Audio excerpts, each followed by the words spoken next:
Hola amigos, ¿cómo están? Mi nombre es Isabela González, estudiante de Psicología del séptimo trimestre, y hoy les vengo a hablar de un tema sumamente importante en nuestra área, como lo es la entrevista y la historia clínica. La entrevista es una técnica cualitativa que utilizamos para recoger información valiosa de un sujeto. Se puede dar entre dos o más personas, el paciente o los pacientes y el entrevistador. No se considera una conversación informal, ya que ésta tiene un objetivo y tiene una intención, y es muy eficaz para recoger información no observable, aquella que no podemos ver a simple vista. Los métodos que utilizamos para recoger este tipo de información, las preguntas que hacemos específicamente, pueden variar dependiendo del tipo de entrevista y el tipo de paciente que estemos tratando. Pero en fin, tiene como objetivo evaluar el comportamiento ya sea de un adulto, un niño o un adolescente. También nos permite, en medio de esta, describir el comportamiento e ir indagando del por qué dicho comportamiento. También nos ayuda a saber el avance que ha tenido un paciente con su tratamiento o si sigue en el mismo lugar y es necesario cambiar la técnica. También en el área laboral nos permite seleccionar el personal adecuado para un área de trabajo en específico. Todo esto se puede lograr a través de una conversación que dura alrededor de 40 a 60 minutos. Su función es motivar al paciente a un cambio para mejor, un cambio positivo. También clarificar los sentimientos, las emociones y ordenar las ideas del paciente a medida que éste habla.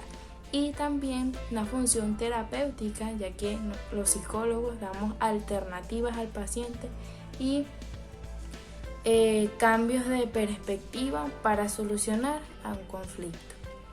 Hay varios tipos de entrevistas, yo les hablaré sobre tres en específico, que es la entrevista estructurada, que es aquella que tiene preguntas cerradas, preguntas fijas, ya colocadas con anterioridad, que esto nos ayuda a filtrar la información y a saber información específica que nos interesa sobre el individuo.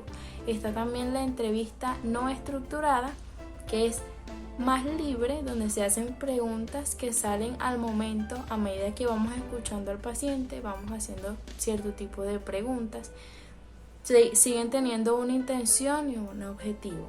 Y está la entrevista semiestructurada, que tiene un poco de ambas, donde se hacen preguntas fijas y preguntas libres a medida que se vaya transcurriendo la entrevista. La entrevista tiene una estructura muy fácil, es apertura, desarrollo y cierre. En la apertura nos encontramos para presentarnos, nos conocemos, tratamos de hacer preguntas generales para crear un ambiente de confianza, romper un poco el hielo y damos información sobre lo que vamos a hacer en la entrevista. En el desarrollo tratamos de escuchar al paciente sin interrumpirlo, una escucha activa, que él sepa que estamos escuchándolo y prestando atención, que nuestras preguntas que hagamos al paciente sean claras y éste las entienda, y tratar de no hacer ningún tipo de juicios ni apreciaciones ni hacer preguntas negativas u ofensivas para el paciente.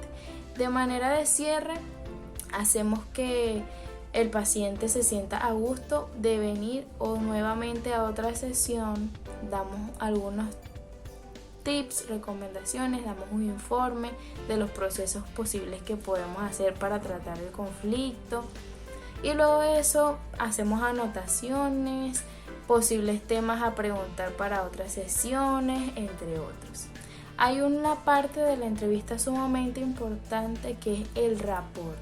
¿Qué es el rapport? Es una técnica que utilizamos al principio de la entrevista para que el paciente se sienta cómodo, se sienta en confianza con nosotros, ya que la confianza es la que nos va a hacer que el paciente saque cosas a la luz que no son fáciles de ver a simple vista, y va a crear un compromiso en el paciente de que pueda venir nuevamente y cumplir con las tareas que el entrevistador le deja.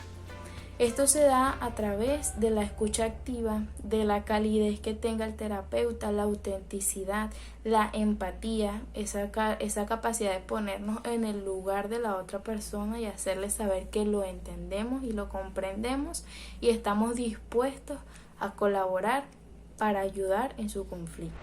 En la entrevista, como dije, también tenemos métodos e instrumentos que nos van a ayudar a recolectar esa información. Una de ellas es la historia clínica, súper importante en este proceso porque nos ayuda a tener datos personales del individuo que nos van a ayudar a descifrar y explicar todo el trayecto de vida de esta persona y nos va a poder ayudar a dar un poco más en el clavo con respecto al diagnóstico, si tiene alguna patología o cualquier dato importante que nos pueda servir para diagnosticar al paciente. Estos datos pueden ser biológicos, datos personales, datos familiares, datos escolares, datos laborales, datos funcionales, emocionales, que sean relevantes para dar con el diagnóstico. La estructura de la historia clínica se divide en varias partes. La primera parte de la hoja es para colocar los datos generales del paciente, como su nombre, apellido, edad, sexo, estado civil, si está estudiando o si ella es profesional, qué ocupación está teniendo, si es menor de edad, pues los datos de su representante o de sus padres, entre otros. Luego de eso, en la parte de abajo viene el motivo de la consulta. Es decir, vamos a colocar entre paréntesis lo que relata el paciente o su representante sobre por qué lo han referido a un profesional o por qué han decidido por cuenta propia ir a tener esta entrevista con el profesional. Luego de eso vamos a colocar en la parte de abajo el historial del problema, es decir, un poco más extenso el motivo de consulta, donde vamos a colocar allí desde cuándo está padeciendo los síntomas, qué cosa lo ocasiona, entre otros. Luego de eso vamos a colocar los antecedentes personales del paciente, donde ponemos datos pre, peri, postnatales de cómo fue su nacimiento, cómo fue su psicomotricidad, su alimentación cómo está, sus hábitos de sueño cómo son, ya que estos son indicios muy importantes que podrían arrojar cierto tipo de patología, si no está comiendo bien, si no está durmiendo bien, cómo está la relación con su entorno, cómo es con quién vive, si vive con sus padres o no vive, si vive solo, cómo está su área laboral, si se relaciona con ellos o no se relaciona, su área escolar, si se relaciona, si no se relaciona, etc. Luego de esto viene el tipo de personalidad básica. Vamos a llenar esto dependiendo ya de la anamnesis que tengamos, de los datos que ya hemos recolectado a través de la historia clínica y de las entrevistas y las observaciones que ya hayamos tenido del paciente. Luego de eso viene la historia familiar del paciente, los antecedentes familiares, donde vamos a preguntarle al paciente si alguno de sus familiares ha sufrido alguna enfermedad mental, alguna enfermedad biológica como diabetes, cáncer, enfermedades como esquizofrenia, depresión, ansiedad severa, y si él mismo ha padecido de alguna enfermedad en algún momento de su vida, si está tomando medicamentos, algún tratamiento. Por último, pero no menos importante, viene la evaluación o los resultados del examen mental, que es básicamente evaluar las funciones psicológicas o mentales del paciente, en donde evaluamos desde la apariencia física de la persona hasta su apariencia en actitud. Vemos su estado de ánimo, su estado de conciencia, si está consciente en el entorno donde se encuentra, evaluamos su memoria a corto, mediano o largo plazo, su psicomotricidad, su flujo de ideas, cómo ordena sus ideas y cómo las plasma. Vemos también allí su estado de pensamiento, el tipo de pensamiento que tiene, todo esto a través de una serie de actividades que nos van a poder ayudar a evaluar esas variables que queremos ver.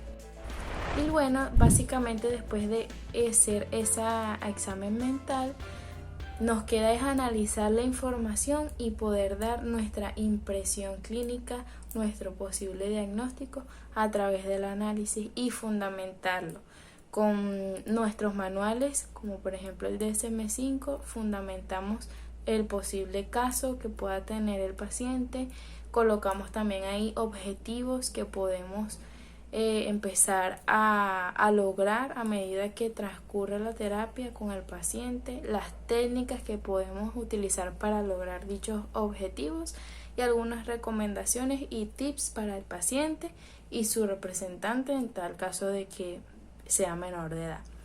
Y bueno, este ha sido el video de hoy, espero que les haya servido. De manera general les hablamos hoy de lo que hacemos nosotros los psicólogos en terapia, cómo tratamos a los pacientes y de qué forma los orientamos. Nos vemos en otra próxima oportunidad.